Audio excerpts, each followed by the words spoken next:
ఇశ్రాయేలు దేశంలో దేవుని శక్తివంతమైన ఒక ప్రవక్త ఉండేవాడు. అతని పేరు ఎలీషా.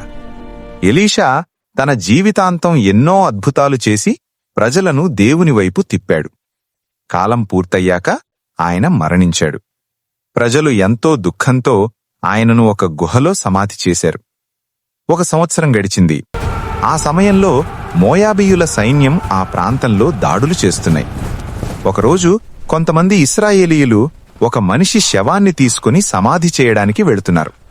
అంతలోనే దూరంలో మోయాబీయుల గుంపు కనిపించింది. భయపడిన వారు వెంటనే ఆ శవాన్ని దగ్గరలో ఉన్న గుహలో పడేసి పారిపోయారు. వారికి తెలీదు అది ఎలీషా ప్రవక్త సమాధి అని.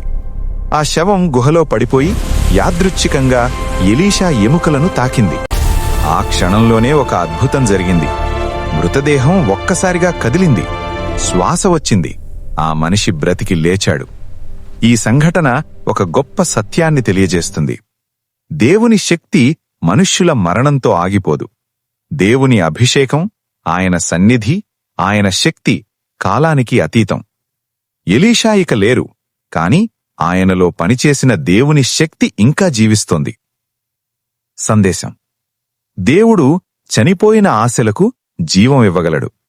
మన జీవితంలో అంతమైపోయిందని అనుకున్న చోట దేవుడు కొత్తగా ప్రారంభం చేయగలడు. మీరు ఈరోజు ఆశలేని పరిస్థితిలో ఉన్నా దేవుని శక్తి ఒక స్పర్శతో జీవం నింపగలదు.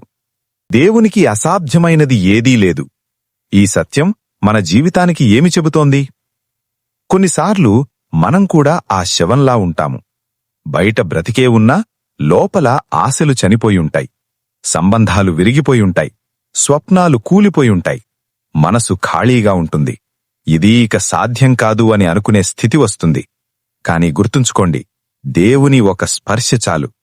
ఎలీషా ఎముకలు జీవం ఇవ్వలేవు, కాని ఆ ఎముకలలో ఉన్న దేవుని శక్తి జీవం ఇచ్చింది. అలాగే నీ జీవితంలో కూడా కొన్ని విషయాలు పూర్తిగా ముగిసిపోయినట్లే కనిపించవచ్చు. కాని దేవుడు చెప్పే వరకు అది ముగింపు కాదు. చీకటి ఎంత గాఢమైనా ఉదయం ఆగదు. తుఫాను ఎంత బలమైనా అది శాశ్వతం కాదు. హృదయం ఎంత విరిగినా దేవుడు మళ్లీ దానిని కలిపి కొత్తదిగా చేయగలడు. నువ్విప్పుడు ఆర్థికంగా కష్టాల్లో ఉండవచ్చు. అనేక అవమానాలతో బాధపడవచ్చు.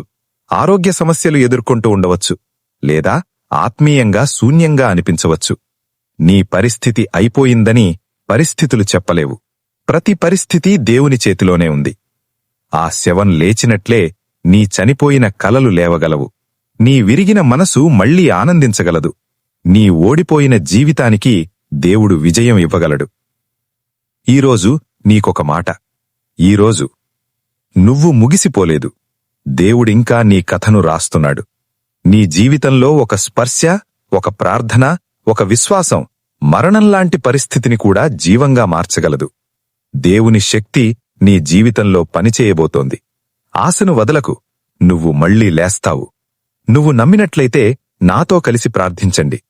ప్రభువా, నా పరిస్థితులు ఎంత అననుకూలంగా ఉన్నప్పటికీ నువ్వు నన్ను విడిచిపెట్టలేదు. ఎండిన ఎముకలలో శక్తిని నింపిన దేవుడవు. మరలా నాకు నూతన బలాన్ని, శక్తిని ఇవ్వగలవు. నాకు సహాయం చేయగలవు. నా ద్వారా నీ నామానికి మహిమ తెచ్చుకోగలవు. యేసుక్రీస్తు నామంలో ప్రార్థిస్తున్నాము తండ్రి. ఆమేన్.